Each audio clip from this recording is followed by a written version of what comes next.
નમસ્કાર મિત્રો, આજના તાજા અને મહત્વના સમાચાર જાણવા અને વિવિધ સમાચારની અપડેટ મેળવવા માટે વિડીયોને એક લાઇક કરી ન્યૂઝ ચેનલને સબસ્ક્રાઇબ કરી પાસે આવેલું બેલ આઇકન દબાવી દેજો। ગુજરાતમાં કાળઝાળ ગરમીના માહોલ વચ્ચે સૌરાષ્ટ્ર અને ઉત્તર ગુજરાતના કેટલાક વિસ્તારોમાં કમોસમી વરસાદ થયો છે।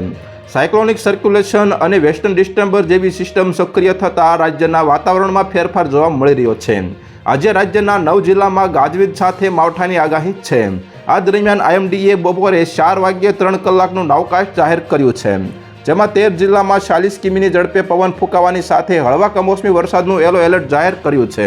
હવામાન વિભાગના નાવકાસ્ટ મુજબ બપોરે 4 વાગ્યાથી સાંજે 7 વાગ્યા સુધીમાં કચ્છ, નર્મદા, તાપી, ડાંગ, નવસારી, વલસાડ, રાજકોટ, બોટાદ, ભાવનગર, અમરેલી, ગીર સોમનાથ, બનાસકાંઠા, સાબરકાંઠા જિલ્લાના છૂટાછવાયા સ્થળોએ ગાજવીજ સાથે હળવા કમોસમી વરસાદની આગાહી છે, તેમજ 40 કિમીની ઝડપે પવન ફૂંકાવાની શક્યતા છે। રાજ્યમાં ભર ઉનાળે કચ્છ, સૌરાષ્ટ્ર અને ઉત્તર ગુજરાત સહિતના જિલ્લાઓમાં માવઠું થઈ રહ્યું છે, ત્યારે આજે અરવલ્લી, મહીસાગર, દાહોદ, પંચમહાલ, છોટાઉદેપુર, રાજકોટ, બોટાદ, અમરેલી, ભાવનગર જિલ્લાના છૂટાછવાયા સ્થળોએ ગાજવીજ સાથે હળવાથી મધ્યમ વરસાદની આગાહી છે। આઈએમડી અનુસાર રાજ્યમાં આગામી 9 થી 11મી મે દરમિયાન દરિયાકાંઠાના વિસ્તારોમાં ગરમ અને ભેજવાળું હવામાન રહેશે। તો હાલ અત્યાર માટે આટલું જ મિત્રો। ફરી મળીએ નવી અપડેટ સાથે, તે પહેલાં વિડીયોને લાઇક કરી ન્યૂઝ ચેનલને સબસ્ક્રાઇબ કરી પાસે આવેલું બેલ આઇકન દબાવી દેજો।